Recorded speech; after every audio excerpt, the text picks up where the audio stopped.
Foodborne illnesses, we know that they are caused by consuming food and beverages.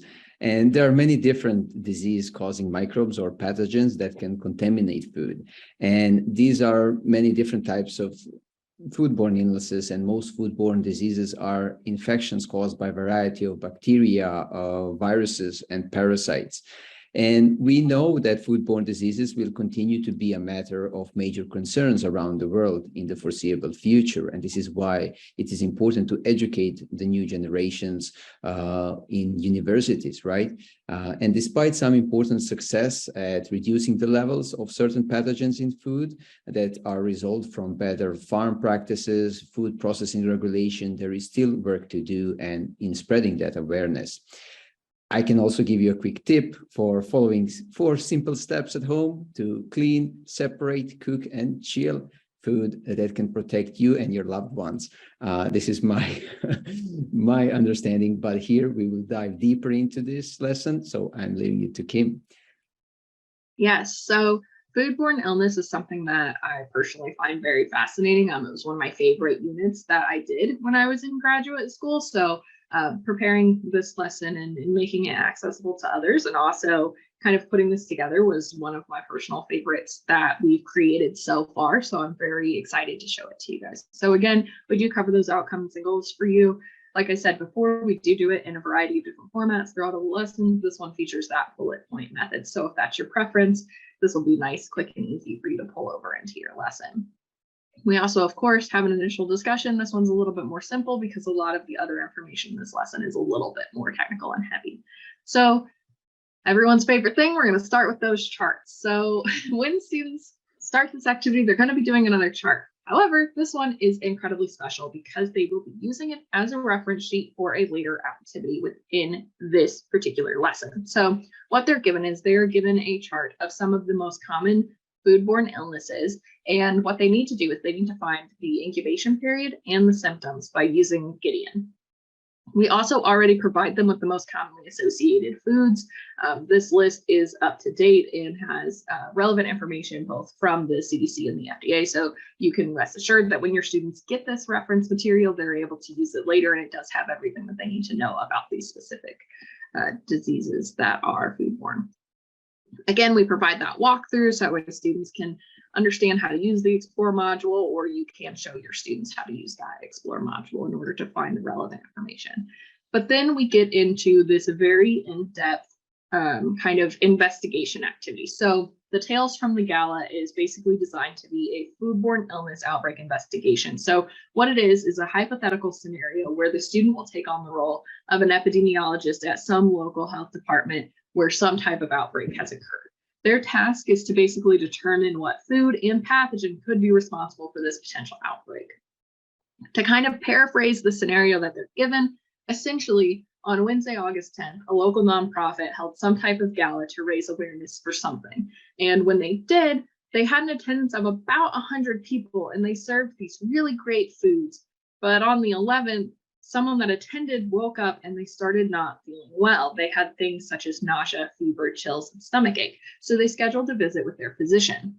By Friday of that same week, the physician had noticed that there were a variety of people with similar symptoms and that all of them had actually attended the gala. And so they consulted with their public health department in order to start an infectious disease outbreak investigation. That being said, the actual investigatory team for the foodborne illness outbreak decided that their best next steps would be to create a questionnaire that kind of gathered more information, such as who became ill when their symptoms began, what food they had eaten, and more.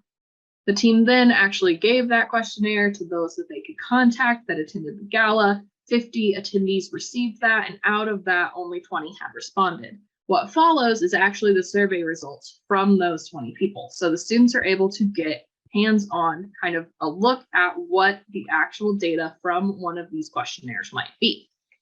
So they are given those 20 different responses in this worksheet format here, and then they need to use this data to find the attack rate, which food had the highest attack rate, and the incubation period from the illness.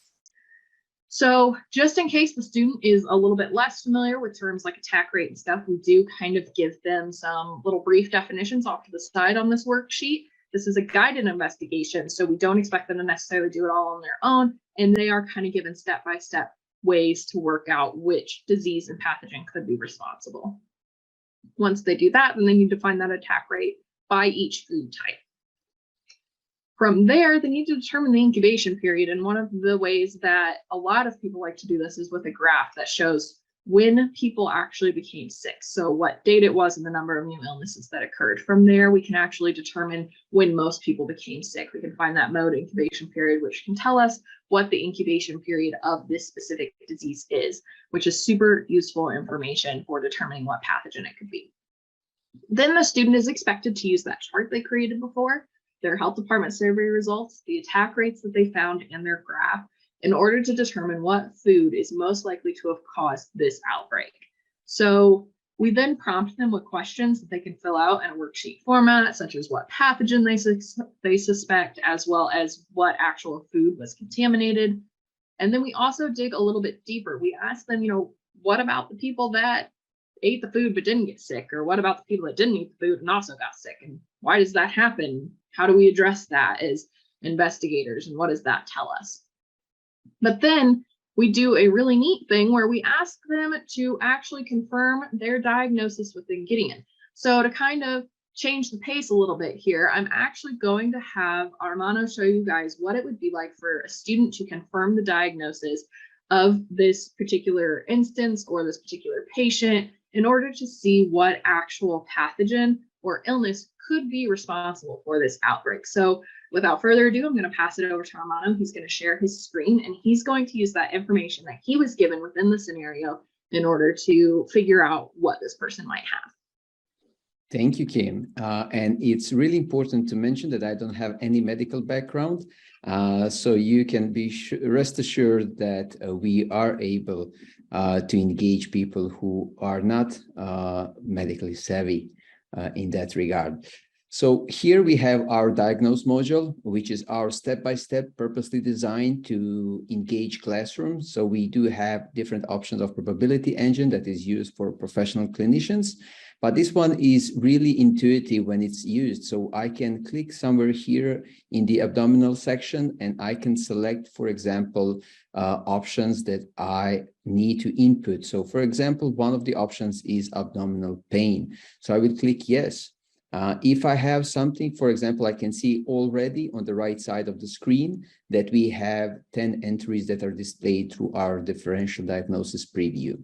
I can also use my search option here where I can say, for example, fever, right? I can select fever. Now I can say nausea. So nausea, here it is. Now, if I have anything else, I can input here, or I can go on the next part, which is additional findings. Here, I can input something that I need to. If I need to, I can then go into timing, right? With this lesson plan, I was given the date of the exposure when it began. So it was on August of 10th, and it ended on August the 10th. But the disease onset was August 11th. So here we are seeing now how things are changing on the right side of my screen. And if I can click next, I can select, for example, duration, I can select location, age, and so on. So in this particular preview, I can show the full table. We see salmonellosis on 39%. I can see rotavirus infection on 19% and so on. This will help with our lesson plan. I don't know, Kim, do you want to add anything else? Yes, so one thing that could also be helpful and that you could encourage your students to do, so let's say that they get to this point, I could say, hey, Armando, why don't you go back into that additional findings section? Because we had some ideas of what the food could be based on some different things that we found within the actual study itself. So he can say, yeah, that's right. Exposure, animal food, he can tell it, ingestion, and then you can look at this and you could say, oh, well, what do I think caused it? And your student can actually select from this list what type of food they think that the person may have gotten the disease from. And then they're able to select that and see how that changes their diagnosis. In this case, we think that it could be eggs from the egg salad. Everybody loves cake, and we know that to make a cake, you need eggs. So That's true too. We can see now salmonellosis going all the way to 98%. Once you explore this, you can also ask, and I need to point out this because again, it helps with question our differential diagnosis system, right? You can ask why not, and you can type in the disease that you are suspicious of, and we will give you the reasons why we didn't include some of those diseases, right?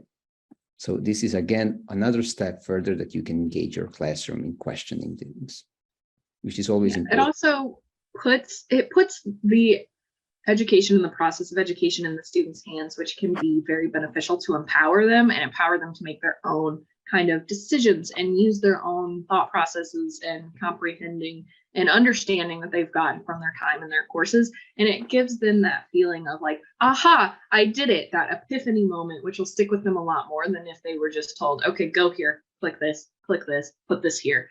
They're able to actually take some time and dig deeper into it. And then from there, like Mano is showing you now, they can go further, they can look in that disease note, they can learn more about that infection, and then they can say with confidence, this is for sure what it is. I know that it's this, and here is why. And they can defend that decision as well. Exactly. So there was one interesting question that was asked in the chat. Where can I find this? So I have another tab opened where we can see our website, gideononline.com. So here I can go into the resources where you can find amazing blogs as well to help foster the learning, but also here are the lesson plans right below it. With lesson plans, you will be able to select different categories. You are able to see those lessons plans here. And then if you need me to email it to you in bulk, feel free to do so. Email me at armano@gideononline.com.